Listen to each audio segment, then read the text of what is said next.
সবাইকে স্বাগত জানাচ্ছি আজকের ক্লাসে। আমাদের আজকে দুটো টপিকস, দুটো চ্যাপ্টার। একটা হচ্ছে চ্যাপ্টার 11 30, যেটা tissue and molecular diagnosis and surgical audit research.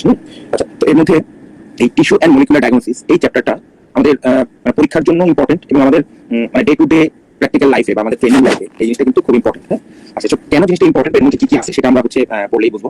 তবে এই টিস্যু এন্ড মলিকুলার ডায়াগনোসিসের ব্যাপারে যদি ওভারঅল আইডিয়া দিই, সেটা হচ্ছে আমরা যে হিস্টোপ্যাথোলজি করি। হ্যাঁ, সো হিস্টোপ্যাথোলজি বা যে প্যাথোলজিক্যাল টেস্ট করি, এই যে প্যাথোলজিক্যাল টেস্টগুলোর ভিতরে কি কি প্যাথোলজিক্যাল টেস্ট আমরা করি, হ্যাঁ, এবং কেন করি, এবং এটার কিছু অ্যাডভান্টেজ বা কিছু ডিসঅ্যাডভান্টেজ বা কিছু প্রিকশন আমরা নেই, এই জিনিসটাই এই চ্যাপ্টারটাতে আলোচনা করা হয়েছে। এখন কেন জিনিসটা ইম্পর্টেন্ট, যেমন ধরেন যে যে কোনো একটা টিউমার ডায়াগনোসিস বা এটা টিস্যু ডায়াগনোসিস যদি করতে চাই, তাহলে কিন্তু আমাদের মানে যদি দেখতে চাই যে এই টিউমারটা কেন হলো, কোন সেল থেকে এই টিউমারটা অ্যারাইজ করলো, অথবা একটা ম্যালিগনেন্সির ক্ষেত্রে এটা কোন টাইপ ম্যালিগনেন্সি, এই জিনিসটা যদি আমরা দেখতে চাই, তখন কিন্তু আমাদের হিস্টোপ্যাথোলজির দিকে যেতে হয়। এবং আমাদের বডি থেকে আমরা যা কিছুই এক্সিশন করি না কেন, বডি থেকে যে কোনো পার্ট রিমুভ করলেই কিন্তু আমরা সেটা বায়োপসি বলি। হ্যাঁ, বায়োপসি করে এবং সেটা হিস্টোপ্যাথোলজির জন্য আমরা পাঠাই। ওকে, আচ্ছা, তো প্রথমে দেখেন যে এখানে যেমন রয়েছে যে রিজলটস ফর অ্যাসেসমেন্ট অফ টিস্যু। হ্যাঁ, আচ্ছা, সেখানে দেখেন যে as an example, pathological assessment of an appendicectomy specimen most often clinical diagnosis of appendicitis. মানে তার মানে বুঝতে পারছেন যে আপনার যখন একটা ক্লিনিক্যাল ডায়াগনোসিস আপনি সাসপেক্ট করবেন, এখন সেটা আদৌ কি আপনার ক্লিনিক্যাল ডায়াগনোসিসের সাথে হিস্টোপ্যাথোলজিক্যাল ডায়াগনোসিস মিলছে কিনা, এটার জন্যই আমরা টিস্যু ডায়াগনোসিসের দিকে যাই। হ্যাঁ, আচ্ছা, তো এখানে দেখেন যে সামারি বক্স 11.1 এ এখানে reasons for analysis of tissue ব্যাপারে কিছু কথা বলা হয়েছে। যেখানে দেখেন যে ডায়াগনস্টিক দিক দিয়ে আমরা যদি চিন্তা করি, তাহলে দেখেন confirmation or rejection of a clinical diagnosis. হ্যাঁ, যেমন ধরেন যে একটা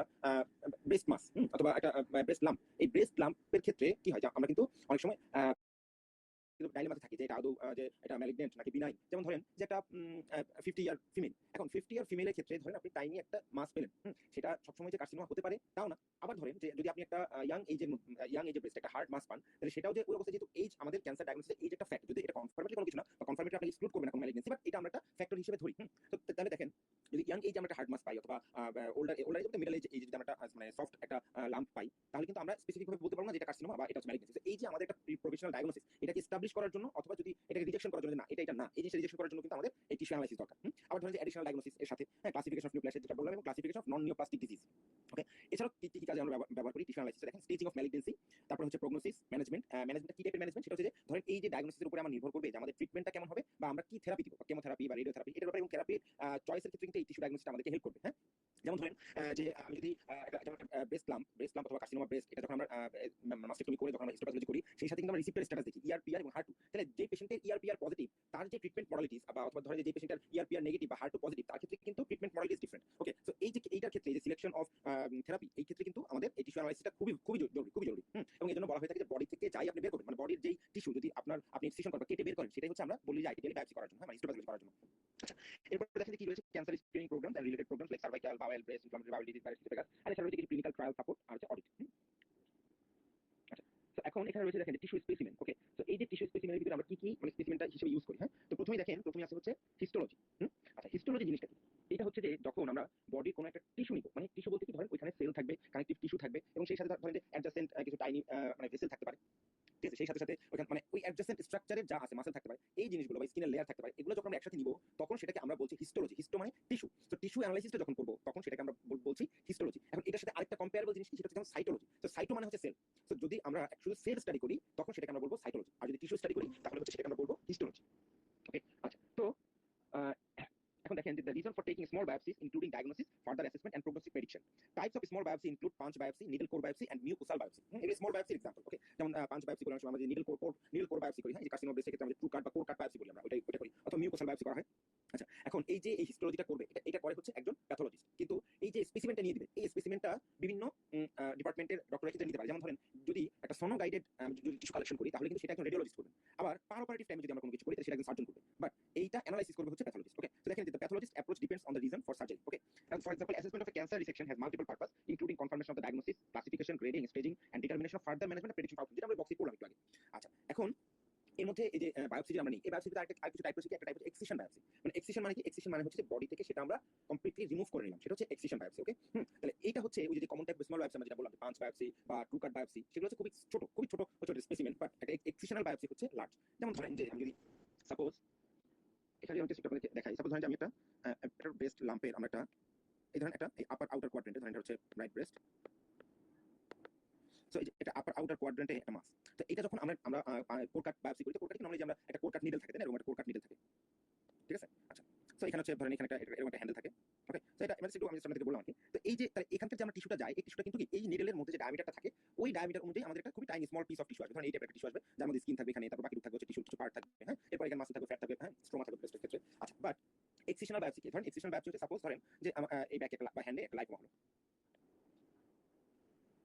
ধরেন এখানে একটা লাইপোমা। ওকে, সো এই লাইপোমাটা যখন পুরা টিস্যুটা যখন আমরা রিমুভ করে যখন এই পুরো লাইপোমাটা ধরেন আমরা যখন বায়োপসিতে পাঠাবো, তখন এটা হচ্ছে এক্সিশনাল বায়োপসি। তখন কিন্তু কি হ্যান্ডের এই জায়গাটাতে আর কিন্তু কোনো কিছু তখন থাকবে না। ওকে, এইটা যখন আমরা করবো তখন এটাকে আমরা বলছি এক্সিশনাল বায়োপসি। ওকে, আর এটা হচ্ছে ট্রু কাট বায়োপসি।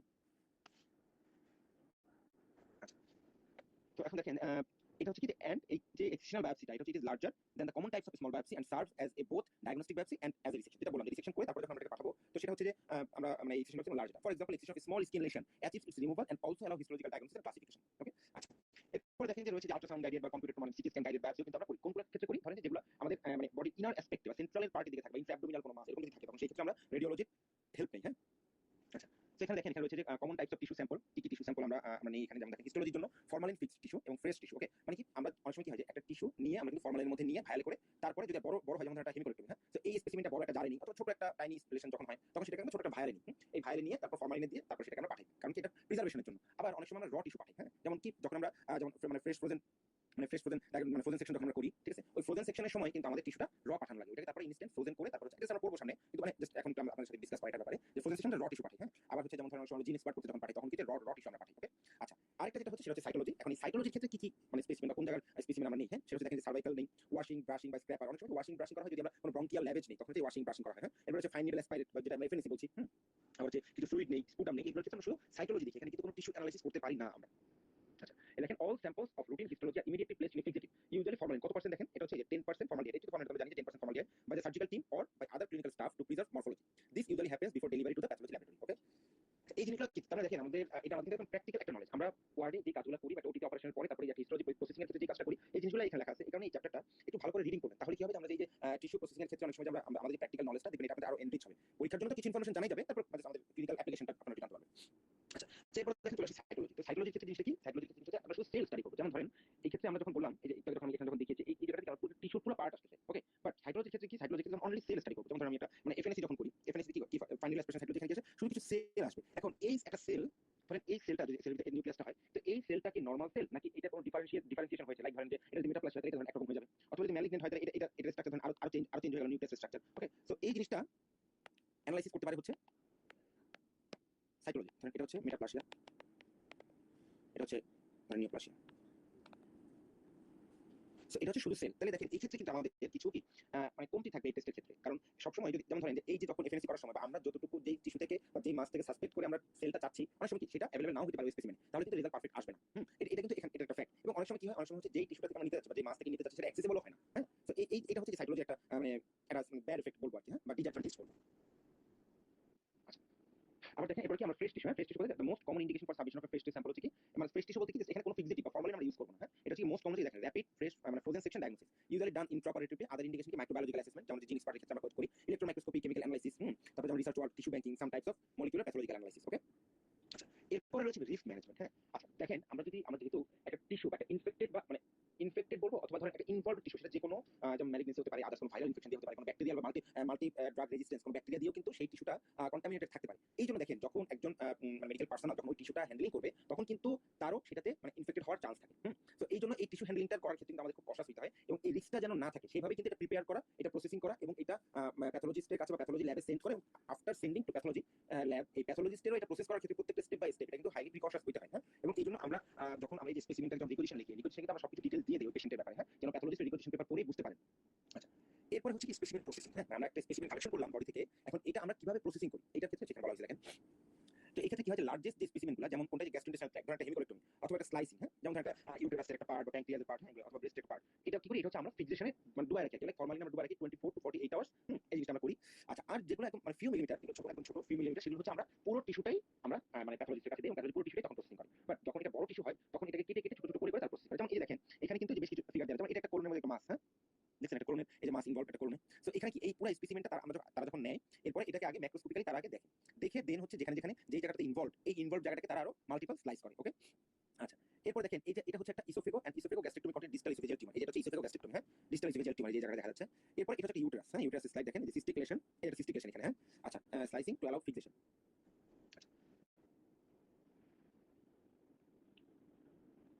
এরপরে হচ্ছে দেখেন এই যে এটা যে হিস্ট্রি, যেটা যে স্পেসিমেনের যে ইভেন্টগুলো, এই ইভেন্টগুলো পরের পেজে একটা ফিগার দেওয়া আছে। এই ফিগারটা যদি আমি আপনাকে ভালো করে দেখাই তাহলে আপনি একটু বুঝতে পারবেন। যেমন ধরেন এই দেখেন এই 11.3 তে এখানে এখানে আমরা দেখছি যে একটা স্যাম্পল নিয়ে এটাকে ডিসেকশন করা হচ্ছে থ্রো স্কালপেল এন্ড ফোর্সেস, হ্যাঁ, এই ডিসেকশন করে ছোট করা হচ্ছে। এরপরে কি করা হয়, এরপরে দেখেন এরপরে এই যে টিস্যুটা রয়েছে এই টিস্যুটাকে তারা কালারিং করে, হ্যাঁ, স্পেসিফিক কিছু কালারিং করে বা স্টেইনিং দেয়, হ্যাঁ। এই স্টেইন করার পরে এক একটা টিস্যু এক এক রকম স্টেইন দিয়ে এক এক রকম কালার তারা ধারণ করে। এরপরে আমরা মাইক্রোস্কোপিতে দিই, মাইক্রোস্কোপের নিচে দিলে আমরা এক একটা জোনের কালার কিন্তু একরকম পাই। যেমন দেখেন এই জোনের কালারটা আর এই জোনের কালারটা কিন্তু ডিফারেন্ট, আচ্ছা, কারণ কি এখানে হচ্ছে যখন এই টিস্যুগুলো বা এই সেলগুলো যখন এক একটা কালার তারা আপটেক করে তখন তারা একরকম কালার হয়, হ্যাঁ। আচ্ছা, এরপর দেখেন যখন এইটা প্রসেসিং করলেন, এরপরে এই যে ছোট ছোট করে একটা টিস্যু কেটে দেখেন একটা প্লাস্টিক ক্যাসেট, এটা বলা ক্যাসেট, এই ক্যাসেটের উপরে আমরা রাখি, রেখে দেন এটাকে হচ্ছে আমরা কি করি, প্যারাফিন ওয়াক্স ব্লক করি। দেখেন এই যে একটা হোয়াইট ইয়ে দেখা যাচ্ছে একটা টিস্যুর উপরে, হ্যাঁ, এটাকে বলা হয় প্যারাফিন ওয়াক্স।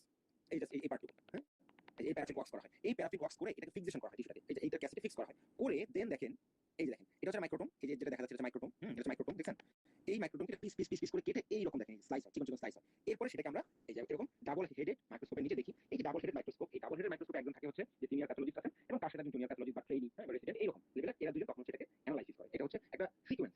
এখন এটা ফিগার দেখে জিনিসটা ভালো মনে থাকবে, এই জন্য আগে আপনাদের ফিগার দেখালাম। এখন জাস্ট এই বক্সটা আমরা আপনারা একটু দেখেন তাহলে ক্লিয়ার হয়ে যাবে। প্রথমে দেখেন কি historical processing sequence of events, আমরা রিসিপ্ট অফ স্পেসিমেন নিলাম। এরপর ম্যাক্রোস্কোপিক ডেসক্রিপশন, মানে আমরা যেটা দেখলাম ম্যাক্রোস্কোপিক্যালি। এরপর স্যাম্পলিং অফ স্পেসিমেন, এটাকে স্যাম্পলিং করব। Specimen or sample placed in cassette, production of paraffin wax blocks. এরপর cutting 5 micrometre section with microtome. এরপর এটাকে আমরা কি করব, placed on a glass slide, then section stained with HNE মানে হেমাটক্সিলিন এন্ড ইওসিন। আচ্ছা, এরপরে histopathologist examine slides taking clinical and microscopic findings into account, further study on tissue if necessary, entry of report onto computer system and authorization of report by pathologist. এটা হচ্ছে total একটা sequence, যে আপনি একটা specimen পাঠাবেন প্যাথোলজিস্টের কাছে, সেখান থেকে রিপোর্ট আপনার কাছে আসা পর্যন্ত কি কি হয় সেটা এখানে সুন্দর করে দেওয়া আছে। এই ইভেন্টগুলো কিন্তু ভালো করে মনে রাখতে হবে, যেন আমি স্টার মার্ক দিয়ে রাখছি এখানে। এরপর আমরা চলে আসি ফ্রোজেন সেকশন স্পেসিমেন। এটা কিন্তু নাওয়াইডেজ আমরা ব্যবহার করি, যদিও এই ফ্রোজেন সেকশন স্পেসিমেনটা আমাদের সব সেন্টারে কিন্তু অ্যাভেলেবেল না, ওয়াইডলি অ্যাভেলেবেল না, আর এই জন্য আমরা সব সেন্টারে এটা করতে পারি না। তবে যদি করতে পারি সেই ক্ষেত্রে আমাদের অনেক সময় যে একটা স্পেসিফিক ম্যালিগনেন্সি ডায়াগনোসিসের ক্ষেত্রে অথবা মার্জিন ক্লিয়ারেন্সের ক্ষেত্রে এই ফ্রোজেন সেকশনটা আমাদের খুব হেল্প করে, হ্যাঁ। এখন এই যে ফ্রোজেন সেকশনটা জিনিসটা হচ্ছে যে আমি একটা টিস্যু নিয়ে এটাকে ইমিডিয়েটলি ফ্রোজেন করে এটাকে ইমিডিয়েটলি কাট করে দেন প্যাথোলজিস্ট বলে দিবে এই ম্যালিগনেন্সি টাইপটা কিরকম অথবা মার্জিন ইনভলভ আছে কিনা বা মার্জিন ক্লিয়ার আছে কিনা, এই জিনিসটা ফ্রোজেন সেকশন বলে দেয়। এখন এটার ক্ষেত্রে কিছু অ্যাডভান্টেজ এন্ড ডিসঅ্যাডভান্টেজ রয়েছে। সো এই জিনিসটা দেখেন, ডিসঅ্যাডভান্টেজ বা অ্যাডভান্টেজটা কি জিনিস, এটা হচ্ছে কুইক ডায়াগনোসিস, এটা হচ্ছে অ্যাডভান্টেজ। বাট ডিসঅ্যাডভান্টেজ জিনিস কি কি আছে, এটা হচ্ছে পুয়ার কোয়ালিটি সেকশন। আচ্ছা, potential reduction in accuracy and precision of histological diagnosis. কারণ দেখেন এই হিস্টোলজিক্যাল ডায়াগনোসিস বা এই ফ্রোজেন সেকশন ডায়াগনোসিসটা কিন্তু আমাদের উইদিন মিনিটস জেনারেট হয়। দ্যাটস ওয়াই এই টিস্যু সেকশন করা, প্রসেসিং করা এবং বড় স্পেসিমেন যদি দেওয়া হয় সেই ক্ষেত্রে কিন্তু এটা মাল্টিপল স্লাইস করে দেন ফ্রোজেন সেকশন করা পসিবল হয় না। হ্যাঁ, আমরা সব ছোট স্ট্রাকচার দেই ফ্রোজেন সেকশনের ক্ষেত্রে, তখন সেই জিনিসটা আমাদের জন্য ফ্রুটফুল হয় আর কি। ওকে, আচ্ছা, লেবার ইন্টেন্সিভ, এটা ডিসরাপটিভ, মানে এটা এই যে ইনফরমেশনটা ডিসরাপশন, টিস্যুটা ডিসরাপশন হতে পারে এবং রিস্ক অফ ইনফেকশন, যেহেতু এটা র টিস্যু আমরা পাঠাচ্ছি, হ্যাঁ। আচ্ছা, তারপর small sample required, some tissue types difficult to process. এই জিনিসটা আমাদের খেয়াল রাখতে হবে জিনিসটা। ওকে, আচ্ছা, এরপর দেখেন এই সাইকোলজি স্পেসিমেন, আমরা স্পেসিমেনটা কিভাবে প্রসেস করি, এটা খুব একটা জিনিস খুব একটা দরকার নেই, জাস্ট আপনারা রিডিং করবেন এতটুকু, হ্যাঁ। এরপর চলে আসলে স্টোরেজ। ওকে, এখন একটা রিসেকশন স্পেসিমেন আমরা 4 থেকে 6 সপ্তাহ পর্যন্ত কিন্তু নরমালি স্টোর করতে পারি। ওকে, আর যদি টিস্যু ব্লক হয়, মানে টিস্যু ব্লক বলতে ওই যে আমরা স্লাইস করে করে যখন এটা একটা স্লাইডের উপরে বসাই, ওই স্লাইডটা মানে অ্যাজ লং অ্যাজ আমরা রাখতে চাই রাখতে পারি, হ্যাঁ। এখানে দেখেন অনেক সময় কি হয়, আমরা যখন একটা পেশেন্টের ধরেন যে কার্সিনোমা ব্রেস্টের ক্ষেত্রে এরকম যখন স্লাইড করে, যখন আমরা হিস্টোলজিক্যাল ডায়াগনোসিসে পৌঁছাই, এরপর কিন্তু আমরা অনেক সময় পেশেন্টদেরকে বিভিন্ন রিসিপ্টর স্টাডি করতে দেই অথবা হচ্ছে বিভিন্ন ক্যান্সার মার্কার দেখতে মানে করতে দেই, তখন সেই ওই ল্যাবে দেখবেন আমরা বলে দিই যে স্লাইড নাম্বার এত বা এই পেশেন্টের এই স্লাইডটা আপনারা অ্যানালাইসিস করবেন, অথবা একটা স্লাইড দেখা যায় একটা ল্যাব থেকে নিয়ে আমরা ক্রস চেক করার জন্য আরেকটা ল্যাবে কিন্তু আমরা ওই স্লাইডটা পাঠাই। এই স্লাইডটা কিন্তু লাইফ লং এটা হচ্ছে মানে প্রসেসিং করা যায় যদি কোনো রকম কোনো এটা মানে এটাতে যদি কোনো রকম প্রবলেম না করি অথবা ভেঙে না যায়। এরপর হচ্ছে প্রিন্সিপালস অফ মাইক্রোস্কোপিক ডায়াগনোসিস। এখন এই প্রিন্সিপাল অফ মাইক্রোস্কোপিক ডায়াগনোসিস এখানে ডায়াগনোসিস অফ ম্যালিগনেন্সি রয়েছে। ওকে, আচ্ছা, সো এই যে ডায়াগনোসিস অফ ম্যালিগনেন্সি, আমরা এর আগে যে প্রিন্সিপাল অফ অনকোলজি যা করেছি ওখানে কিন্তু আমরা ম্যালিগনেন্সি ডায়াগনোসিস একটা ডিটেইলস ডিসকাশন করেছি যে একটা ম্যালিগনেন্সির ফিচার কি কি, হ্যাঁ, এবং সেই সাথে সাথে এটা ট্রিটমেন্টটা কিভাবে করি, এখানে এই জিনিসটাই রয়েছে। তো এই হিস্টোলজিক্যাল ডায়াগনোসিসের ক্ষেত্রে আমরা মেইনলি কনসার্ন হচ্ছে কি একটা ম্যালিগনেন্সি ডায়াগনোসিসের ক্ষেত্রে কিন্তু আমরা বেশি কনসার্ন। ওকে, আচ্ছা, so the main feature of malignancy are metastasis and invasion, and there are characteristic architecture and psychological abnormalities যেটা আমরা দেখতে চাই। ওকে, আচ্ছা, তো দেখেন মাইক্রোস্কোপিক ফিচার্স অফ ম্যালিগনেন্সি কি কি রয়েছে, metastasis, invasion of surrounding tissue, vascular perineural, architectural abnormalities, necrosis, numerous mitotic figure, atypical mitotic figure, nuclear abnormalities like pleomorphism, enlargement, hyperchromaticity, chromatin clumping, and nuclear enlargement and multiplicity। এটা হচ্ছে এগুলি হচ্ছে যে একটা tissue যখন আমরা মাইক্রোস্কোপিক্যালি ডায়াগনোসিস করব তার ফিচার, ম্যাক্রোস্কোপিক্যালি কিন্তু না, হ্যাঁ। যেমন ধরেন একটা টিস্যু বা একটা ওই যে আমরা টিস্যুটা নিলাম, এটা কি পুরোলি ডিফারেন্সিয়েটেড নাকি মডেলটি ডিফারেন্সিয়েটেড নাকি ডেসকোমাসের কার্সিনোমা নাকি অ্যাডেনোকার্সিনোমা, এই জিনিসটা ডেলিনিয়েট করার জন্য এটা মানে এটাই হচ্ছে microscopic feature of malignancy. Okay, আচ্ছা, সো এখানে দেখেন microscopic evidence of aggressive behaviour by the tumour is usually sufficient for malignant level. For example, metastasis to another organ such as lymph node or liver is diagnostic of malignancy. Okay, so তাহলে দেখেন invasion of surrounding structure, perineural invasion, vascular spread and invasion strongly suggest malignancy. Okay, এখানে malignancy discussion, এখানে কিন্তু আমাদের ওই আমরা কি কি আমাদের মানে যে হিস্টোলজিক্যাল ডায়াগনস্টিক মডেলিটি সেগুলো এখানে ম্যালিগনেন্সি ব্যাপারে ডিসকাশন করা হয়েছে যেটা আমরা এর আগের চ্যাপ্টারে পড়েছি, হ্যাঁ। আচ্ছা, এবার দেখেন আদার মাইক্রোস্কোপিক ফিচারের মধ্যে কি রয়েছে, যেমন টিস্যু আর্কিটেকচারাল যে ড্যামেজটা হলো, টিস্যু আর্কিটেকচারাল যে অ্যাবনরমালিটিস হবে, মাইটোটিক ফিগারের যে প্রবলেমটা হবে, নিউক্লিয়াসের যে শেপ এবং নিউক্লিয়াসের ইনার অ্যাসপেক্টের যে ডিরেঞ্জমেন্টটা হবে, এটাই কিন্তু ম্যালিগন্যান্ট ফিচার। ওকে, আচ্ছা। আর এরপর একটা কারণ হচ্ছে ডিসপ্লাসিয়া। এই ডিসপ্লাসিয়া কি, এটা হচ্ছে microscopic feature similar to those of carcinoma are present, but there is no invasion. হ্যাঁ, দেখেন এটা কিন্তু মোস্ট ইম্পর্টেন্ট ডিসপ্লাসিয়ার ক্ষেত্রে, যেটা কিন্তু ইনভেশন নাই। Okay, the term intra epithelial neoplasia is analogous to dysplasia, মানে যেমন দেখেন CIN cervical intra epithelial neoplasia, হ্যাঁ, এটা কিন্তু একটা ডিসপ্লাসিয়া। ওকে, এইটা যখন ইনভেশন করবে তখনই সেটাকে আমরা বলবো মানে ম্যালিগনেন্স বা নিউপ্লাসিয়ার দিকে তখন সেটা চলে যাবে। হ্যাঁ, মানে কার্সিনোমার দিকে চলে যাবে জিনিসটা। আচ্ছা, এবার দেখেন causes of false positive diagnosis of malignancy, মানে ফলস পজিটিভ ডায়াগনোসিস মানে এটা মানে পজিটিভ না কিন্তু তারপর রিপোর্ট বলছে পজিটিভ। আচ্ছা, এটা যেমন দেখেন ইন্টারচেঞ্জ স্যাম্পল যদি হয়, মানে একজনের সাথে আরেকজন স্যাম্পল চেঞ্জ হয়েছে, তারপর কোনো কন্টামিনেশন যদি হয় ওই টিস্যুটা, ইন্টারপ্রিটেটিভ ইরর যদি হয়, মানে জাস্ট আমাদের মানে প্যাথোলজি নিজে দেখেছেন ওইটা ইন্টারপ্রিটেশনই ভুল হয়েছে, ট্রিটমেন্ট ইনডিউস চেঞ্জ বা রেডিওথেরাপিতে কোনো টিস্যু যখন চেঞ্জ হয়ে যায় তখন কিন্তু নর্মাল আর্কিটেকচার অনেক সময় থাকে না। এই ক্ষেত্রে অনেক সময় এটাকে নর্মাল টিস্যু না মনে হয়ে জাস্ট ম্যালিগনেন্ট টিস্যু অনেক সময় মনে হয়। হ্যাঁ, আচ্ছা। এরপরে হচ্ছে দেখেন এরপর হচ্ছে কি রয়েছে আলসারেশন, মানে আলসারেশন হলে অনেক সময় টিস্যু অ্যাডজেসেন্ট যে এরিয়া রয়েছে আলসারেশন অ্যাডজেসেন্ট এরিয়া, ওই অ্যাডজেসেন্ট এরিয়াতে অনেক সময় চেঞ্জ আসে, তো সেটা কি ডায়াগনোস করতে এই ডায়াগনোস্টিক ডিলেমা হয়। হ্যাঁ, আচ্ছা। এবার histological types of malignancy. Histological types of malignancy যেমন ধরেন যে এটা অরিজিন কোত্থেকে, এই টিস্যুটা মানে এই ম্যালিগনেন্সিটা কোত্থেকে অরিজিন, যেমন এটা যদি একটা এপিথেলিয়াল সেল থেকে হয় তখন সেটা কি, তখন সেটা যেমন কার্সিনোমা। আবার যদি এটা একটা মেসেনকেমাল সেল অরিজিন হয় তখন কি সেটা হচ্ছে সার্কোমা, বা মেসেনকেমাল সেল থেকে যখন আসে তখন এটা সার্কোমা। ওকে, আচ্ছা। যেমন ধরেন লিম্ফোমা বা লিম্ফোমা হচ্ছে লিম্ফয়েড সেল থেকে আসছে, আবার ধরেন মেলানোসাইট থেকে আসছে তখন সেটাকে আমরা বলি মেলানোমা। হ্যাঁ, আচ্ছা। এখন ধরেন আবার স্কোমাস সেল কার্সিনোমা বা অ্যাডনোকার্সিনোমা, অ্যাডনোকার্সিনোমা যদি গ্ল্যান্ডুলার কোন সেল থেকে আসে অথবা সেল থেকে যেটা গ্ল্যান্ডুলার প্যাটার্ন তৈরি হয়েছে তখন সেটা হচ্ছে অ্যাডনোকার্সিনোমা। হ্যাঁ, আবার স্কোমাস সেল কার্সিনোমা, স্কোমাস যে ক্যারাটিনাইজ যে সেলটা আছে এগুলো থেকে যখন আসবে তখন সেটাকে আমরা বলবো স্কোমাস সেল কার্সিনোমা। ওকে, আচ্ছা। আবার ধরেন অনেক সময় আমরা অনেক মানে টিস্যু ডায়াগনোসিসের ক্ষেত্রে আমরা ইমিউনোহিস্টোকেমিস্ট্রি করি, এর ফলে আমরা আরো বেশ কিছু আরো স্পেসিফাই করতে পারি। যেমন ধরেন যে নিউরোএন্ডোক্রাইন ডিফারেন্সিয়েশন যদি বুঝতে হয় সেই ক্ষেত্রে আমাদের ইমিউনোহিস্টোকেমিস্ট্রি করা লাগবে। আচ্ছা, এরপর হচ্ছে prognostic factor of malignant tumour, যেটার মধ্যে টিএনএম স্টেজিং একটা ফ্যাক্টর। তো স্টেজিং কি করি, স্টেজিং আমরা কিন্তু টিস্যু ডায়াগনোসিসের ক্ষেত্রে বুঝতে পারি, এবং এই সাথে সাথে যদিও টিস্যু ডায়াগনোসিসটা আমরা ক্ষেত্রে আমরা গ্রেডিং এ বেশি হেল্প করে, বাট এটা হচ্ছে আমাদের টিএনএম স্টেজিং এর ক্ষেত্রে আমাদের এই মানে প্রগনোস্টিক ফ্যাক্টরটা মেইনলি টিএনএম স্টেজিংটাকে আমরা মেইনলি ফোকাস করি। আচ্ছা, আর কি দেখেন কি আমরা ডায়াগনোসিস করতে পারি, যেমন ধরেন যে histologic feature associated with poor prognosis, সেটা হচ্ছে কি যদি পেরিনিউরাল ইনভেশন হয় অথবা পজিটিভ রিসেকশন মার্জিন হয়, আপনি একটা সার্জারি করলেন বা আপনি একটা গাট রিসেকশন করলেন ম্যালিগনেন্সির ক্ষেত্রে, তখন যদি দেখেন যে রিসেকশন পজিটিভ মানে মার্জিনটা পজিটিভ, অথবা একটা ধরেন রেনাল সেল কার্সিনোমা আপনি সেই মাসটা রিমুভ করছেন কিন্তু মার্জিন ক্লিয়ারেন্স হলো না, তাহলে কিন্তু আপনার প্রগনোসিস খারাপ। এই জিনিসটা খেয়াল রাখতে হয় যে কোনো একটা ক্যান্সার সার্জারির ক্ষেত্রে। আবার ধরেন নন নিওপ্লাস্টিক এন্ড ইনফ্লামেটরি কন্ডিশন ডায়াগনোসিসের ক্ষেত্রেও কিন্তু আমাদের এই হিস্টোপ্যাথোলজিটা খুব একটা মানে বড় একটা রোল প্লে করে। হ্যাঁ, যেমন ধরেন যে কোলিসিস্টেক্টমি করে আমরা গলব্লাডার স্পেসিমেন্টটা পাঠাই, সেখানে যদি যেমন ধরেন অনেক সময় কি হয় গলব্লাডার পলিপ থাকতে পারে, অথবা স্টোন মানে গলস্টোন ডিজিজের ফলে ইন্টারনাল যে চেঞ্জ হবে, কোনিক পলিসিস্টের যে ফিচারগুলো নিয়ে অনেক সময় পেশেন্ট যে মানে পেশেন্ট আসে সেই জিনিসটা কিন্তু আমাদের 100% কনফার্মেটরি হচ্ছে এই যে হিস্টোপ্যাথোলজি। আচ্ছা, আর মাইক্রোস্কোপিক ফিচার অফ ইনফ্লামেশন, এটা তো জানেন যে এখানে কি থাকে, পলিমরফোনিউক্লিয়ার লিউকোসাইট থাকে, তারপরে যেখানে প্রেজেন্স অফ ব্যাকটেরিয়া থাকে, আর এছাড়া ব্যাকটেরিয়া আর কিছু অর্গানিজম থাকতে পারে এখানে। এই জিনিসগুলো হচ্ছে মাইক্রোস্কোপিক ফিচারস অফ ইনফ্লামেশন, যেটা আপনারা ইনফ্লামেশন চ্যাপ্টারে আরো ডিটেইলস পড়বেন। আর ক্রনিক ইনফ্লামেশন যদি হয় তখন সেক্ষেত্রে কি থাকে, গ্রানুলোমা, হ্যাঁ, বা গ্রানুলোমাটাস ইনফ্লামেশন থাকে, এপিথেলিয়াল সেল থাকে। হ্যাঁ, মাল্টিপল অ্যাক্টিভেটেড ম্যাক্রোফেজ যখন একসাথে হয়ে যাবে তখন সেটা হচ্ছে আমরা বলি এপিথেলিয়াল সেল।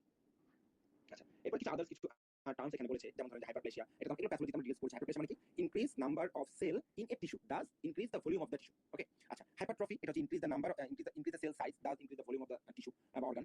অ্যাট্রফি হচ্ছে reduction of the cell number, metaplasia হচ্ছে change in the cell type. Okay, যেমন ধরেন স্কোমা সেল থেকে কলনার সেল হয়েছে। আচ্ছা, আবার নেক্রোসিস হচ্ছে কি, যে cell or tissue death typically because of factor external to the cell associated with cell swelling, inflammation and eventual disappearance of cell. Okay, আচ্ছা। আর অ্যাপোপ্টোসিস কি, apoptosis program cell death. Okay, আচ্ছা।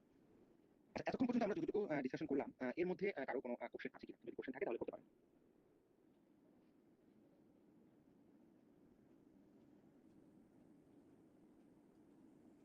ধন্যবাদ। আমাদের এই যে পড়ানোর সময় কোন জিনিসটা ধরুন পার্ট 1 বা পেপার 1 পেপার 2 পেপার 3 এর জন্য ইম্পর্টেন্স লাইন ওভাবে আমাদের জন্য একটু চিন্তা হয় আর কি, পরবর্তীতে বসে।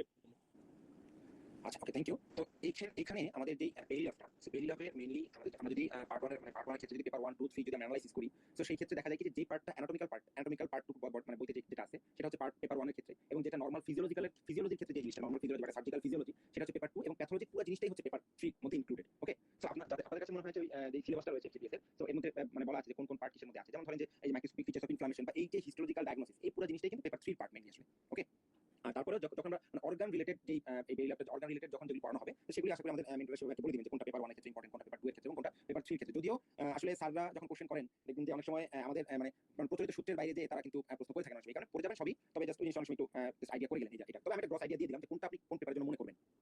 বুঝতে পেরেছেন নিশ্চয়ই? হ্যাঁ, থ্যাংক ইউ। আচ্ছা, এরপর হচ্ছে অ্যাসেসমেন্ট। অ্যাসেসমেন্টের একটা টিস্যু আমরা যে নিলাম নিয়ে তারপর সেটা কিভাবে অ্যাসেস করব টিস্যুটা। হ্যাঁ, আচ্ছা, মানে যেটা ম্যালিগনেন্ট নাকি এটা ইনভলভ করেছে কিনা অ্যাডজেসেন্ট স্ট্রাকচার, এই জিনিসগুলোকে যেমন লাইট মাইক্রোস্কোপ, এই লাইট মাইক্রোস্কোপের নিচে দেখলে একটা টিস্যু একরকম লাগে, এবং এর মধ্যে আছে histological assessment and cytological assessment. Okay, তো এই যে হিস্টোলজিক্যাল অ্যাসেসমেন্ট এখানে হচ্ছে যে মাইক্রোস্কোপিক্যাল স্ট্রাকচারটা আমরা দেখি এবং ডিরেক্ট ভিজুয়ালাইজেশন করি একটা মাইক্রোস্কোপের মাধ্যমে। ওকে, আবার সাইটোলজিক্যাল ক্ষেত্রে কি, সাইটোলজিক্যাল ক্ষেত্রে কিন্তু আমাদের ওই যে টিস্যু আর্কিটেকচারটা দেখা পসিবল হয় না। দেখেন, assessment of architecture is not usually possible because of intact tissue is absent or Spurs.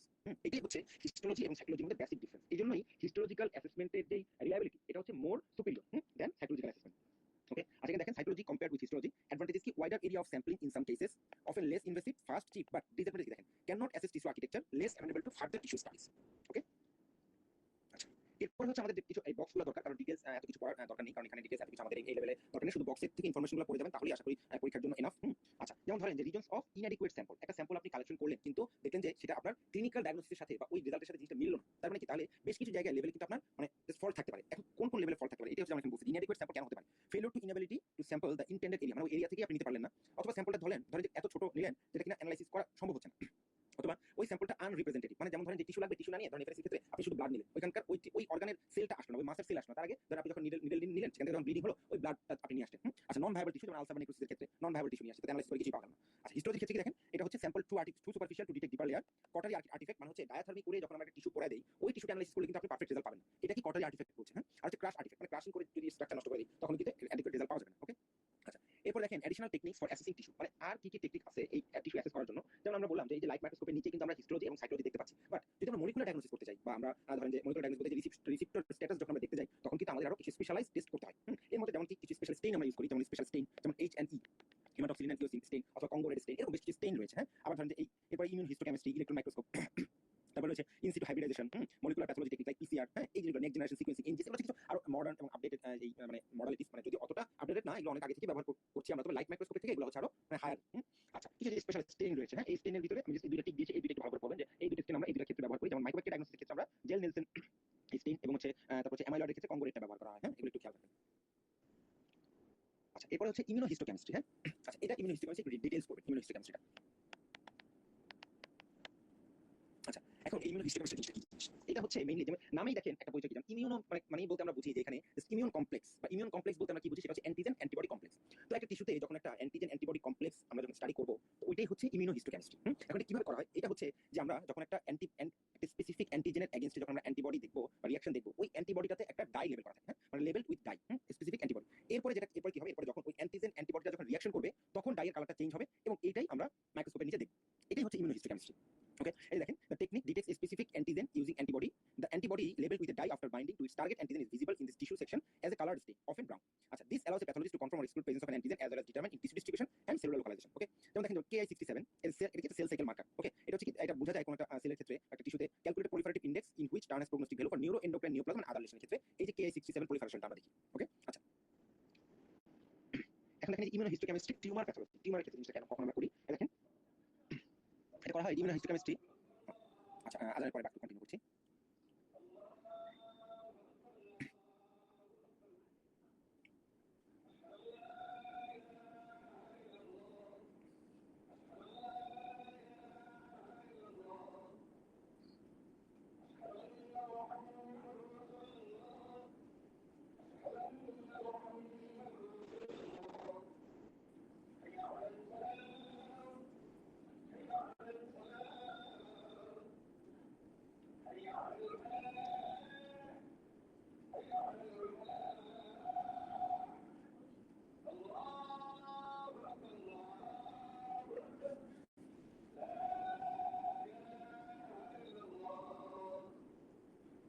আচ্ছা, তাহলে শুরু করি আমরা আবার।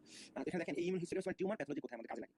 দেখেন, immunohistochemistry has multiple application in tumor pathology including elucidation of site of origin and determination of cell type, direction of differentiation. Immunohistochemistry may also help to confirm neoplasia, determine the selection of treatment, refine prognostic prediction and screening for known underlying genetic changes. যেমন যে আমরা বললাম, যেমন ধরেন একটা breast cancer অথবা ধরেন breast cancer ক্ষেত্রে যখন আমরা রিসিপ্টর স্ট্যাটাস করি বা ইআরপিআর বা হার্ট রিসিপ্টর স্ট্যাটাস করি, তো এইগুলো করার ফলে যখন কিন্তু আমাদের আমরা যখন রিপোর্টটা পাই তারপরে কিন্তু আমরা প্রগনোস্টিক ভ্যালুটাও বুঝতে পারি এবং আমাদের ট্রিটমেন্ট প্ল্যানটাও কিন্তু আমাদের আলাদা আলাদা হয়। এই ক্ষেত্রে কিন্তু খুব ভাইটাল একটা রোল প্লে করে। ওকে, আবার ধরেন যে আপনি একটা যেমন ধরেন কোন পেশেন্টের লিম্ফোমা বা লিউকেমিয়া, এটার ক্ষেত্রে কোন আপনি থেরাপিটা দিবেন, এই থেরাপিটা নির্ভর করে এই ইমিউনোহিস্টোকেমিস্ট্রি রিপোর্টের উপর। ওকে, এই জন্য জিনিসটা আমাদের খুব ইম্পর্টেন্ট। আচ্ছা, এরপর দেখেন যে সামারি বক্স 11.11 এখানে কিন্তু বেশ কিছু মানে ইমিউনোহিস্টোকেমিস্ট্রি এখানে বেশ কিছু পয়েন্ট রয়েছে যে কোন জায়গার টিস্যু, আমরা একটা টিস্যুর কি দেখতে, কোন ইমিউনোহিস্টোকেমিক্যাল বা মার্কারটা আমরা দেখতে চাই কোন টিস্যুর ক্ষেত্রে। এখন এখানে অনেকগুলো রয়েছে, এগুলো সবগুলা যদি আসলে পড়ে মনে রাখা বেশ ডিফিকাল্ট, তবে ইম্পর্টেন্ট যেগুলো আসলে মার্ক করে দিয়েছি দেখেন, প্রোস্টেট, থাইরয়েড বা যে gist, breast cancer, neuroendocrine tumour, এগুলোর ক্ষেত্রে একটু কোন ক্ষেত্রে, যেমন দেখেন এই যে প্রগনোসিস এন্ড ট্রিটমেন্টের ক্ষেত্রে আমরা এগুলো ব্যবহার করছি।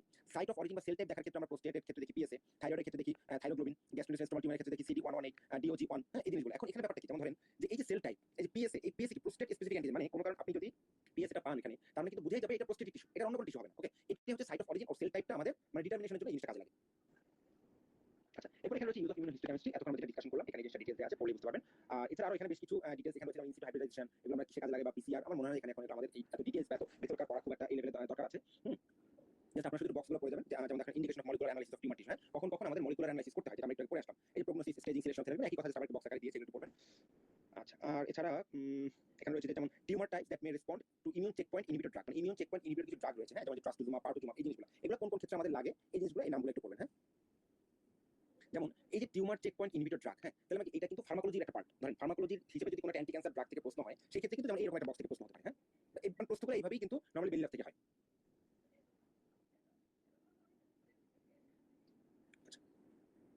সো এই ছিল এতটুকু এই চ্যাপ্টারের পড়া। আর যদি এর মধ্যে যদি আর কারো কোনো কিছু জানার থাকে তাহলে আপনারা কোশ্চেন করতে পারেন, আর নয়তো আমরা নেক্সট চ্যাপ্টার প্রসিড করবো।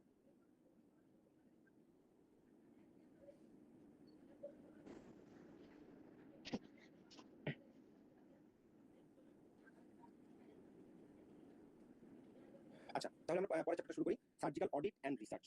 আচ্ছা, বেসিক্যালি আমাদের যে সার্জিক্যাল অডিট অ্যান্ড রিসার্চ, এই চ্যাপ্টার থেকে কোশ্চেন আসে মেইনলি যে বায়োস্ট্যাটিস্টিক্স যে চ্যাপ্টারটা আমাদের যে টপিকটা রয়েছে ওইখান থেকে। তবে বেরি লাভের এখানে এতটা শর্টেস্ট ভাবে তারা হচ্ছে এখানে ডিসকাশন করেছে, যাতে করে আসলে আমাদের মানে সবকিছু ডিটেইলস একদম ক্লিয়ার কনসেপ্ট নেওয়াটা এখান থেকে ডিফিকাল্ট।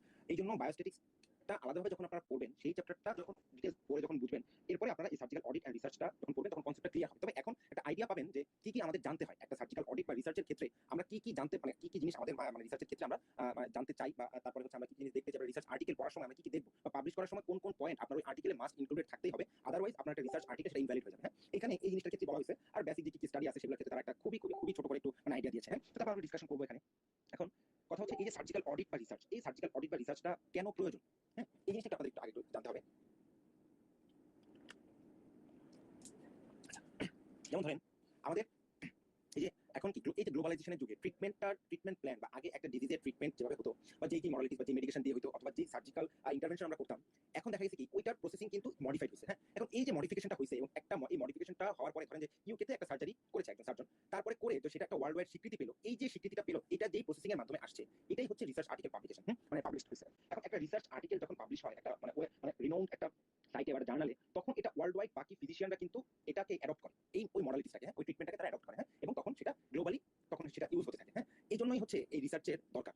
যে আপনি একটা সার্জারি করলেন, সার্জারি করে আপনার যদি মনে হয় যে টিপিক্যাল একটা বইতে যে একটা সার্জারি দেওয়া আছে, যে সার্জিক্যাল যে মানে ম্যানুয়ালটা দেওয়া আছে, সেটা থেকে আপনার এটা যদি মনে হয় যে পেশেন্ট বেনিফিট ভালো হবে বা পেশেন্ট আউটকাম ভালো, অথবা ধরেন সার্জনের ফ্যাটিক হওয়ার চান্স কম বা লেস টাইম কনজিউমিং বা কস্ট ইফেক্টিভ, তখন এগুলোর ব্যাপারে যখন আপনি রিসার্চ আর্টিকেল পাবলিশ করবেন, সেটা যদি পাবলিশ হয় আর বেশ কিছু স্টেপের মাধ্যমে, তখন এটা হচ্ছে ওয়ার্ল্ড ওয়াইড অ্যাকসেপ্টেড হবে। আচ্ছা, তো এখানে দেখেন এই যে অডিট অর রিসার্চ, তো অডিট অর রিসার্চটাই জিনিসটা গবেষণা, জিনিসটা হচ্ছে রিসার্চ। আচ্ছা, অথবা যে আপনি একটা ইন্টারভেনশন করলেন, এটা কতটুকু সাকসেস হলো, এটার ব্যাপারে এই যে জিনিসটা আমরা দেখছি, এটা হচ্ছে মানে অডিট করা, নিরীক্ষণ করা। আচ্ছা, সেখানে দেখেন this tool crystallises the differentiation between audit and research three মানে জাস্ট ওভারআর্চিং কোশ্চেন। এই তিনটা কোশ্চেন করে জাস্ট আমরা যেটা বুঝতে পারবো যে are the participants in your study randomised to different groups, মানে হচ্ছে যে ধরেন আপনি স্টাডি করবেন, এখন এই স্টাডিটার ক্ষেত্রে পার্টিসিপেন্ট মানে যাদেরকে আপনি ট্রিটমেন্টটা দিবেন, যাদেরকে তারা হচ্ছে আপনার পার্টিসিপেন্ট, বা ওই স্টাডির পার্টিসিপেন্ট। এখন এটাকে আপনি র্যান্ডমাইজ মানে কি, আপনি জাস্ট ধরেন মানে কোনো স্পেসিফিক একটা যেমন ধরেন একটা এজ রিলেটেড ঠিক না করে, অথবা ধরেন যে একটা জিওগ্রাফিক এরিয়া স্পেসিফাই না করে আপনি যদি সবাইকে নেন, তাহলে সেটা হচ্ছে র্যান্ডমাইজ, মানে আপনি যে কোনোভাবে নিলেন সেটা হচ্ছে র্যান্ডমাইজ। ওকে, আবার ধরেন does your study protocol demand changing treatment or care or service from accepted standard for any of the patient and service user involve, মানে হচ্ছে ধরেন আপনি যেই ইন্টারভেনশনটা দিবেন সেটা যদি আইডিয়াল যে ইন্টারভেনশন সেটা থেকে ডিফারেন্ট কিনা, এবং ডিফারেন্ট হলে সেটা থেকে পেশেন্ট বেনিফিট হবে কিনা। কারণ একটা পেশেন্টের বেনিফিট হবে না এরকম কোনো স্টাডি কিন্তু করা যাবে না, সেটা হয়ে যাবে আনএথিক্যাল। এই কারণে এখন যে কোনো স্টাডি বা রিসার্চের ক্ষেত্রে এথিক্যাল ক্লিয়ারেন্স একটা ভাইটাল ফ্যাক্ট, এবং আমাদের প্রত্যেকটা বড় বড় টার্সিয়ারি ইনস্টিটিউশনে এই এথিক্যাল ক্লিয়ারেন্স বোর্ড আছে। যখন আপনি একটা রিসার্চ আর্টিকেল পাবলিশ করবেন বা ডিজার্টেশন করবেন অথবা থিসিস করবেন, তার আগে কিন্তু এথিক্যাল ক্লিয়ারেন্স আপনার নিতে হয়। আচ্ছা, is your study designed to produce generalisable or transferable finding, মানে হচ্ছে ধরেন যে আপনি যেই রেজাল্টটা পাবেন, এই রেজাল্টটা পাওয়ার পরে আপনি কি এটা জেনারেলাইজ ভাবে সারা ওয়ার্ল্ডে সবাই ব্যবহার করতে পারবে কিনা, অথবা আপনার এই নলেজটা বা এই ইন্টারভেনশনটা ট্রান্সফারেবল কিনা, এটা ব্যাপারে নিচে এই প্যারাতে বলা হয়েছে। যেমন ধরেন generalised means the findings can be reliably extrapolated from the study to a broader population of patients, okay, service user or apply to setting context other than those in which they are tested. Okay, মানে যেখানে test করা হয়েছে এটা ছাড়া বাইরে ব্যবহার করা যাবে কিনা। আর যদি আমি ট্রান্সফারেবল বলি, তাহলে ধরেন the findings of a qualitative study can be assumed to be applicable to similar context of setting। যেমন যদি আপনি একটা কোয়ালিটেটিভ স্টাডি করেন কোন রিজিয়নে, সেই কোয়ালিটেটিভ স্টাডিটা আপনি অন্য রিজিয়নে মানে রেজাল্টটা আপনি অন্য রিজিয়নের ক্ষেত্রে ধরে আপনি একটা ইন্টারভেনশন করতে পারবেন কিনা, এটার ক্ষেত্রে বলা হয়েছে ট্রান্সফারেবল। ওকে, এই জিনিসটা হচ্ছে এখানে বলা হয়েছে।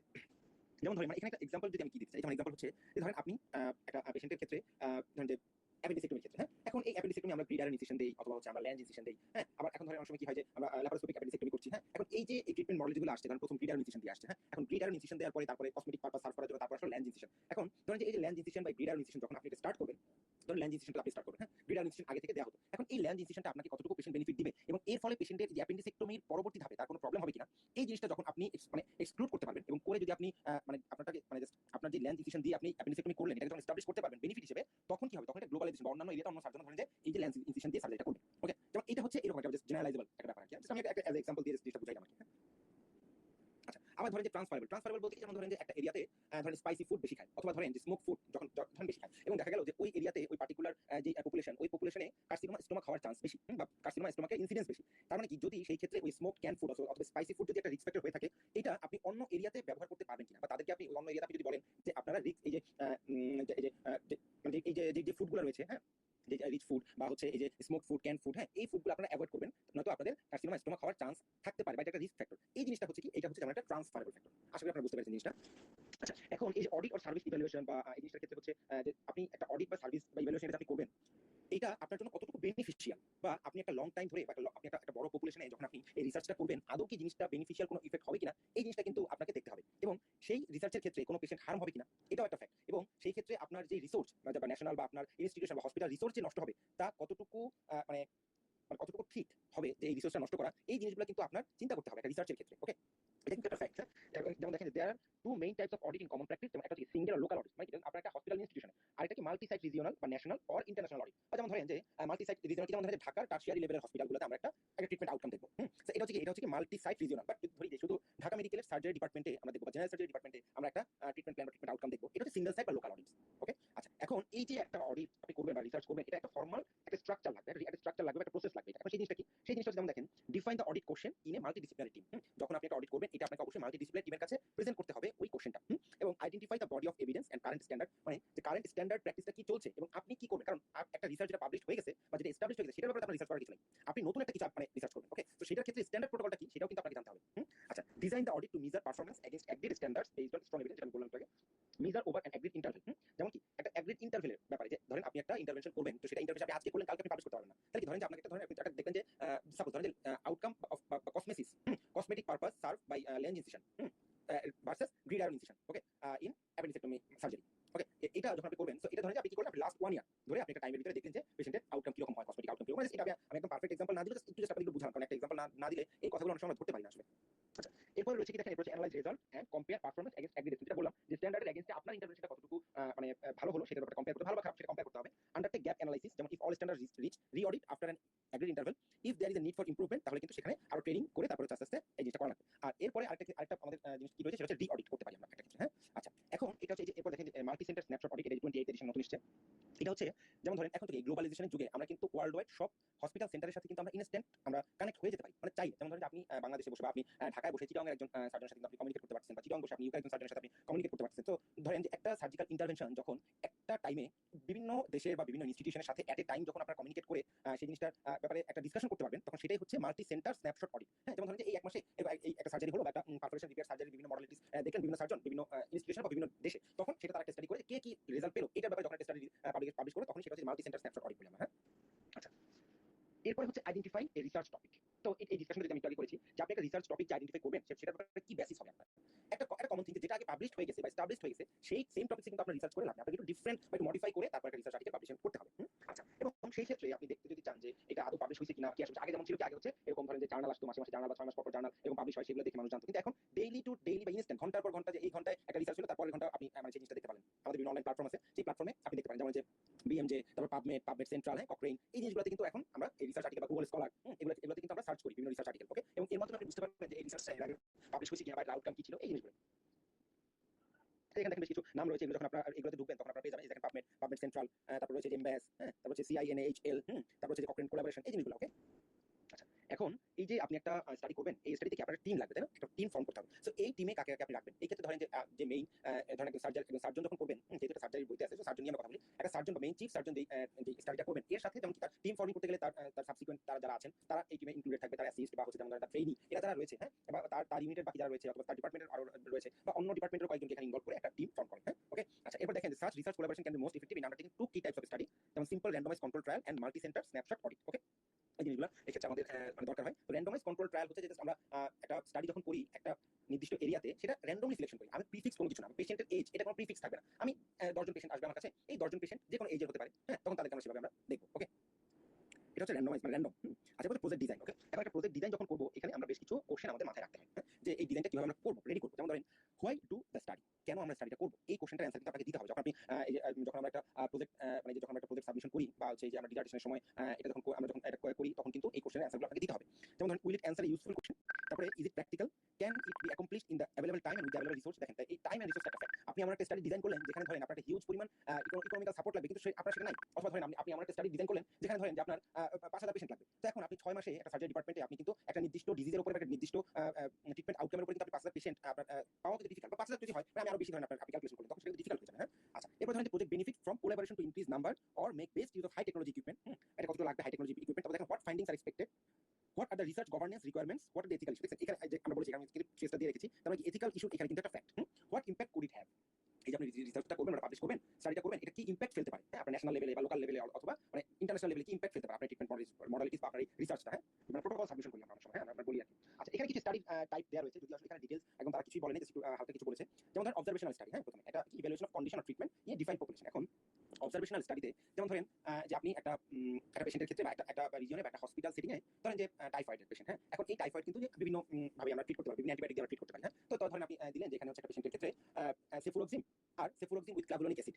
সো এই দুইটা আলাদা আলাদা করে যদি আমরা দেই তো সেই ক্ষেত্রে আউটকাম কার বেটার হয়, এটা যেমন ধরেন একটা অবজারভেশনাল স্টাডি, হ্যাঁ, আমরা দেখলাম। ওকে, এখন এটা রেট্রোস্পেক্টিভ হতে পারে, প্রসপেক্টিভ হতে পারে। রেট্রোস্পেক্টিভ কি, যেমন ধরেন যে প্রিভিয়াসলি এই ইন্টারভেনশনটা দেওয়া হয়েছে তাদের আউটকাম কেমন হয়েছে আমরা সেটা এখন দেখবো। আবার ধরেন বর্তমানে আমরা দিচ্ছি সেটার আউটকাম কেমন হচ্ছে সেটা আমরা দেখবো, এটা হচ্ছে প্রসপেক্টিভ। ওকে, আচ্ছা, এরপরে চলে আসি এটা হচ্ছে কেস কন্ট্রোল স্টাডি, হ্যাঁ, মানে কেস কন্ট্রোল মানে হচ্ছে যে আপনি যাকে ইন্টারভেনশন দিবেন সেটা হচ্ছে কেস, আর আরেকটা থাকবে হচ্ছে কন্ট্রোল, যেটাকে আপনার যে একটা স্ট্যান্ডার্ড ইন্টারভেনশন পাবে অথবা ধরেন একটা প্লেসেবল ড্রাগ পাবে। ওকে, এটা হচ্ছে কেস কন্ট্রোল। আচ্ছা, আবার হচ্ছে একটা ক্রস সেকশনাল স্টাডি, হ্যাঁ, ক্রস সেকশনাল স্টাডি কি, ক্রস সেকশনাল স্টাডি হচ্ছে ধরেন একটা নির্দিষ্ট টাইমে আপনি ধরেন কয়েকটা গ্রুপের মধ্যে একটা ইন্টারভেনশন দেখবেন, এটা হচ্ছে ক্রস সেকশনাল। আর লংগিটিউডিনাল হচ্ছে একই গ্রুপে আপনি 3টা টাইম ফ্রেমে দেখবেন বা একাধিক টাইম ফ্রেমে দেখবেন, সেটা হচ্ছে লংগিটিউডিনাল স্টাডি। ওকে, আর এক্সপেরিমেন্টাল কি, এক্সপেরিমেন্টাল স্টাডিটা হচ্ছে জাস্ট একটা ট্রিটমেন্ট আপনারা এক্সপেরিমেন্ট করবেন, ধরেন আপনি একটা ড্রাগ দিলেন, বা ধরেন যেমন ধরেন আপনি দিলেন যে ইউটিআইতে সিপ্রোফ্লক্সাসিনটা কতটা সেনসিটিভ বা পেশেন্ট আউটকাম কেমন হচ্ছে, এটা একটা এক্সপেরিমেন্টাল স্টাডি। আপনি নতুন একটা মানে এক্সপেরিমেন্ট করতে চাচ্ছেন আপনি এই ক্ষেত্রে, হ্যাঁ, যেমন ধরেন যে আমরা নরমালি নাইট্রোফিউরান্টইন দেই, নাইট্রোফিউরান্টইন না দিয়ে আপনি সিপ্রোফ্লক্সাসিন দিলেন, কিন্তু এই ক্ষেত্রে অবশ্যই মাথায় রাখতে হবে এমন অ্যান্টিবায়োটিক বা এমন ড্রাগ দিতে হবে যাতে পেশেন্টের ইউটিআই ভালো হয়। এমন কিন্তু করা যাবে না যে আমি আমরা দিয়ে রাখলাম দেখি যে আসলে কাজ হয় কি হয় না, কারণ কি পেশেন্টের হার্ম হবে বা পেশেন্ট বেনিফিটেড হবে না এরকম কোনো ইন্টারভেনশন কিন্তু আপনার এই স্টাডিতে করা যাবে না। আচ্ছা, এরপর হচ্ছে র্যান্ডমাইজ হচ্ছে কি, two or more randomly allocated treatment, যে আপনি জাস্ট র্যান্ডমলি একটা ট্রিটমেন্ট আপনি ট্রিটমেন্ট মডেলিটিস নিলেন অথবা একটা ড্রাগ সিলেক্ট করলেন র্যান্ডমলি। আর র্যান্ডমাইজ কন্ট্রোল কি, র্যান্ডমাইজ কন্ট্রোল মানে হচ্ছে যে আপনি একটা কন্ট্রোল গ্রুপকে একটা নির্দিষ্ট ড্রাগ দিবেন, আর আপনার যারা কেস থাকবে তাদেরকে হচ্ছে আমরা আপনাদের include control group with standard treatment, মানে কন্ট্রোল গ্রুপ থাকবে হচ্ছে একটা স্ট্যান্ডার্ড ট্রিটমেন্ট হবে, আর হচ্ছে আপনি আর যারা কেস থাকবে তাদেরকে হচ্ছে আপনি আপনার যে ইন্টারভেনশনটা করতে চাচ্ছেন সেটা দিবেন। ওকে, সো এই যে এখানে শুধু ডেফিনেশন দেয়া, ডিটেইলস কোনো কিছু দেয়া নেই। এই ডিটেইলসের ক্ষেত্রে যদি জানতে হয় তাহলে সেক্ষেত্রে আমাদের বায়োস্ট্যাটিক্সটা আমাদের যে ক্লাসগুলো হবে সেগুলো যদি আপনারা যখন ডিটেইলস করবেন আসলে তখন আপনারা খুব ভালো বুঝতে পারবেন বায়োস্ট্যাটিক্সের ক্লাসগুলো করলে।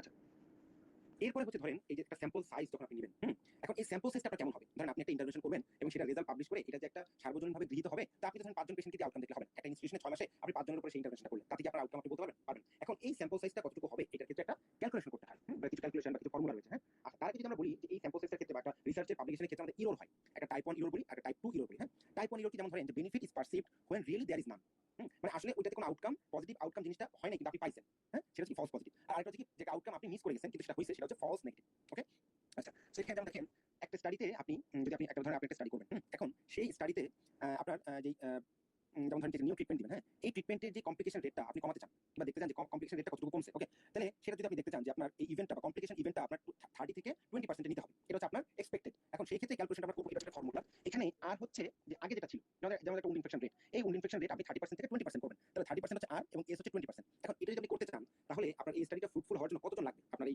স্টাডি পপুলেশন, সেটা হচ্ছে দেখেন এই ক্যালকুলেশনের মাধ্যমে, এই ফর্মুলার মাধ্যমে পেলাম 333 আমাদের মানে পপুলেশন লাগবে ইন ইচ গ্রুপ যদি আপনি এই স্টাডিটা করতে চান এবং সেখানে 30% থেকে 20% যদি আপনি এটা আসতে চান। ওকে, আচ্ছা, এরপরে হচ্ছে এলিমিনেটিং বায়াস। বায়াসের জিনিসটা হচ্ছে কি, বায়াসের জিনিসটা হচ্ছে আপনি যখন একটা স্টাডি করবেন আপনি কোনো পার্সোনালি বায়াসড হয়ে কোনো ইন্টারভেনশন আপনি করতে পারবেন না, তখনই সেখানে কিন্তু ইরর হবে। ওকে, যেমন ধরেন যে আপনি বায়াসনেস বা আপনি একটা স্টাডি ধরেন আপনি একটা সিপ্রোফ্লক্সাসিন আপনি নতুন অ্যান্টিবায়োটিক আসলো, এখন সেটা আপনি একটা পেশেন্টকে দিবেন। ওকে, তাহলে আপনি ধরেন যে আপনি দিলেন কি যে অ্যাডাল্ট পেশেন্টকে ধরেন আপনি দিলেন। ওকে, সো পরে দেখা গেল কি যে সেই অ্যান্টিবায়োটিকটা যদি চাইল্ডের ক্ষেত্রে ইন্টারভেনশন করা হয়, একটা চাইল্ড সেটা টলারেট করতে পারছে না বা সেটা যে ডোজটা করলেন সেটা টলারেট করতে পারছে, তাহলে কিন্তু এটা একটা বায়াসনেসের মধ্যে পড়ে যাবে জিনিসটা, হ্যাঁ। তো এই জিনিসগুলো আর কি, জিনিসটা খেয়াল রাখতে হবে। আচ্ছা, এরপর হচ্ছে স্টাডি প্রোটোকল।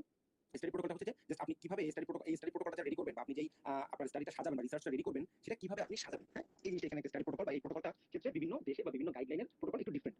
আচ্ছা, যেমন এখানে সানরাইজ, হ্যাঁ দেখেন single use negative pressure dressing for reduction in surgical site infection following emergency laparotomy. মানে একটা ইমার্জেন্সি ল্যাপারটমির পরে আপনি একটা দিবেন কি, যে আমরা অনেক সময় কি করি নেগেটিভ প্রেসার দিই, হ্যাঁ সাবকিউটেনিয়াস প্লেনে নেগেটিভ প্রেসার দিয়ে রাখি যেন আমাদের সার্জিক্যাল সাইট ইনফেকশন না হয়। এখন এটা দিলে কি হবে, এবং ট্রেডিশনালি আমরা যে না দিতাম সিম্পল গজ ব্যান্ডেজ দিতাম, সেটা আপনি দেখতে চান। ওকে, এখন এটা ক্ষেত্রে কি লাগবে আপনাদের 840 পেশেন্ট আন্ডার ইমার্জেন্সি ল্যাপারটমি। এখন এটা করতেছেন আপনি 1:1 randomization, মানে কি, মানে হচ্ছে আপনি একজনকে দিবেন নেগেটিভ প্রেসার ড্রেসিং, আরেকজনকে দিবেন হচ্ছে নরমাল ড্রেসিং। ওকে, আচ্ছা এই ক্ষেত্রে দেখেন মাল্টি সেন্টার প্রসপেক্টিভ আরসিটি করবেন, মানে কি আপনি বেশ কয়েকটা সেন্টারে এই ট্রিটমেন্টটা এই ইন্টারভেনশনটা করতেছেন, এবং স্যাম্পল সাইজ ক্যালকুলেশন যখন আপনি করবেন তখন কি আপনার 90% পাওয়ার to detect reduction of SSI, মানে কি আপনি চান যে 90% কেসে আপনার এই যে সার্জিক্যাল সাইট ইনফেকশন এটা কমেছে। ওকে, এবং এটা কি 30 ডেজে গত 30 দিনে যেটা কিনা 25% টু 15% এটা কমে রিডাকশন হয়েছে। তো সেই ক্ষেত্রে আপনার 840 জন পেশেন্ট লাগবে যদি আপনি এই ডাটাতে যদি আপনি করতে চান, এবং এখানে প্রেডিকশন অ্যাটিশন রেট হচ্ছে of 20%। Okay,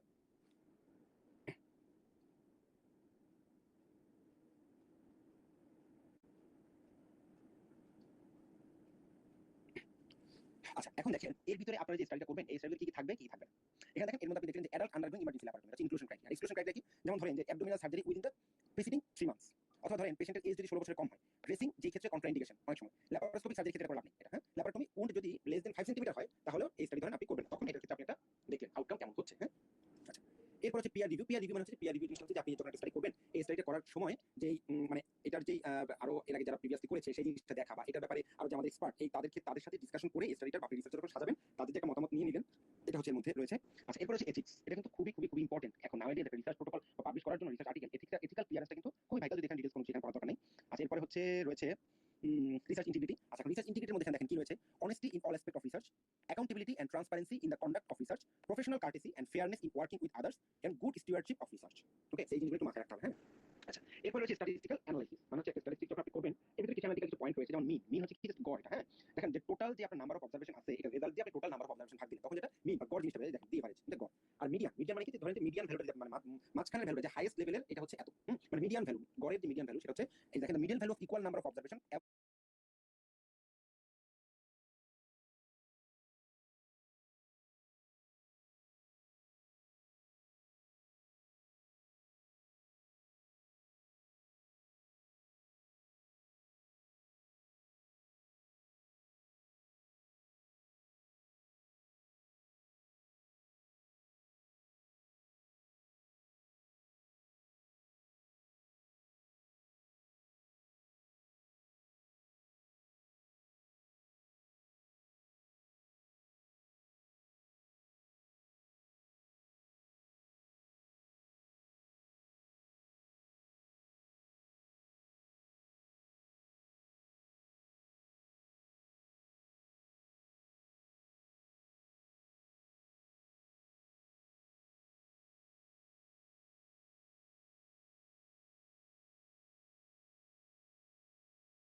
and below used for numerical rank data। এটা হচ্ছে মোড, এটা হচ্ছে value of highest frequency of, মানে কি ধরেন যে সবচেয়ে বেশি, যেমন সার্জিক্যাল সাইট ইনফেকশনের ক্ষেত্রে ধরেন যেটা যদি হয় যে আমরা দেখলাম যে ল্যাপারটমি করলাম, ধরেন যে ল্যাপারটমিটার ক্ষেত্রে 4 ঘন্টার বেশি লাগছে, আমরা ধরেন যে 50টা ল্যাপারটমি করলাম, এই 50টা ল্যাপারটমির ক্ষেত্রে দেখলাম যে 30টা ল্যাপারটমিতে হচ্ছে 4 ঘন্টার বেশি সময় লাগছে তাদের সার্জিক্যাল সাইট ইনফেকশন হয়েছে। তাহলে এটা হচ্ছে মোড। ওকে, তারপরে রেঞ্জ কি, the largest of the largest to the smallest value, এই স্মলেস্ট ভ্যালু যে লার্জেস্ট এরিয়া এটা হচ্ছে রেঞ্জ। ওকে আচ্ছা এরপরে হচ্ছে যে একটা স্টাডি আপনার কতটা পারফেক্ট সেটার উপর, সেটা হচ্ছে যে কনফিডেন্স ইন্টারভ্যাল আমরা পি ভ্যালু বলি। হ্যাঁ এই পি ভ্যালু দেখেন, এই P value is commonly taken to imply true difference, মানে আপনি কতটুকু স্টাডি করলেন এবং এই 100% পারফেক্ট থেকে আপনার স্টাডিটা কতটুকু গ্যাপ থাকলো, এটাই হচ্ছে পি ভ্যালু। এই পি ভ্যালুর ক্ষেত্রে যে 0 মানে লেস দেন 0.05 এটা মানে হচ্ছে বোঝাবে যে আপনার 95% যখন হবে আপনার স্টাডি রেজাল্ট বা কনফিডেন্স লেভেল যখন 95% বা মোর দেন 95% হবে তখন হচ্ছে পি ভ্যালুটা লেস দেন 0.05% হয়। হ্যাঁ আচ্ছা তার মানে হচ্ছে যে যত বেশি আপনার পি ভ্যালু আপনার যত কম আপনার স্টাডি তত পারফেক্ট। ওকে আচ্ছা এখন দেখেন এখানে রয়েছে consolidated standard of reporting trial checklist for authors, মানে কি কি দেখা হয় একটা স্টাডিতে, যেমন টাইটেল থাকবে, এটা অ্যাবস্ট্রাক্ট থাকবে, introduction, method, result and comment. But nowadays কিছু এটা হচ্ছে কনভেনশনাল ছিল, তবে এখনকার স্টাডিগুলোতে ওই জিনিসটা নাই। এখন দেখেন কি কি ব্যবহার করে, ইন্ট্রোডাকশন থাকে একটা স্টাডিতে রিসার্চ আর্টিকেলে, হ্যাঁ বলবে যে যেমন ধরেন যে সাপোজ যে use of ciprofloxacin over nitrofurantoin in UTI treatment in tertiary level hospital in Dhaka in last 1 year by date। এরপরে মেথড কি, মেথড মানে এটা কি কেস কন্ট্রোল স্টাডি করলাম নাকি আমরা র্যান্ডমাইজ কন্ট্রোল স্টাডি করলাম নাকি রেট্রোস্পেক্টিভ স্টাডি নাকি প্রসপেক্টিভ স্টাডি, এই জিনিসগুলো। ওকে নাকি অবজারভেশনাল এটা। এরপরে আমরা রেজাল্ট কি পেলাম এবং এটার ব্যাপারে ডিসকাশন হবে। ডিসকাশনে ইউপিআই কি থাকবে সেটা থাকবে, তারপর এই ড্রাগের ব্যাপারে ডিটেইলস থাকবে, এবং আমরা যে দিলাম কোন কোন পেশেন্টকে দিলাম, পেশেন্টের এজ লেভেল কেমন ছিল, কতদিন ধরে সাফার করতেছে ম্যাক্সিমাম পেশেন্ট, হ্যাঁ, কোনটা রিকারেন্ট ইউপিআই নিয়ে আসছে, এই জিনিসগুলো, এবং এটা রেফারেন্স থাকবে। ওকে, আচ্ছা, এই মিলে টোটাল হচ্ছে আমাদের একটা স্টাডি হয়। এবং এরপর হচ্ছে লাস্ট একটা ছোট্ট একটা কথা হচ্ছে এভিডেন্স বেস সার্জারি। তো এভিডেন্স বেস সার্জারি মানে কি? মানে হচ্ছে যে ধরেন একটা রিসার্চ বা একটা ডিজিজের বা ইন্টারভেনশনের ক্ষেত্রে ধরেন যে এটা রিসার্চ আর্টিকেল পাবলিশ হলো বা ওয়ে অ্যাকসেপ্টেড হবে, তখন যখন আপনি এটাকে এটা প্র্যাকটিস করবেন সেটা হচ্ছে এভিডেন্স বেস সার্জারি। হ্যাঁ, বা আপনি একটা সার্জারি করলেন বা নিজে থেকে আপনি একটা সার্জিক্যাল ইন্টারভেনশন মডিফাই করলেন, এটা যখন আপনি ওয়াইডলি অ্যাকসেপ্টেড করতে পারবেন থ্রু এ রিসার্চ আর্টিকেল, তখন এটা যখন আপনি প্র্যাকটিস করতে পারবেন, এটা হচ্ছে এভিডেন্স বেস সার্জারি। ওকে, সো এটুকু হচ্ছে এই চ্যাপ্টারে। যদি এই চ্যাপ্টারটা আপনারা পুরোপুরি যদি ভালো করে না পড়েন তাহলে অনেক কিছু বুঝতে পারবেন না, এজন্য ভালো করে পড়তে হবে। তবে ডিটেইলস আর ডিপ জানতে হলে আমাদের বায়োস্ট্যাটিস্টিক্সের যে আলাদা টপিকস আছে সেটা আলাদা করে পড়তে হবে। আর এর মধ্যে যদি আপনার কারো কোনো কিছু কোশ্চেন থাকে তাহলে আপনারা করতে পারেন।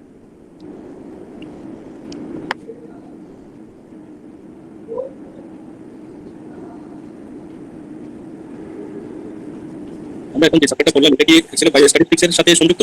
জি হ্যাঁ, এটা হচ্ছে বায়োস্ট্যাটিস্টিক্সের সাথে সংযুক্ত। এই জন্য আগে বায়োস্ট্যাটিক্স চ্যাপ্টারটা ভালো করে পড়ে কনসেপ্ট ক্লিয়ার করে তারপর হচ্ছে এই চ্যাপ্টারটা পড়বেন, তাহলে জাস্ট মানে এই লেভেলে যা আছে তো একটা আইডিয়া হয়ে যাবে আমাদের। Thank you.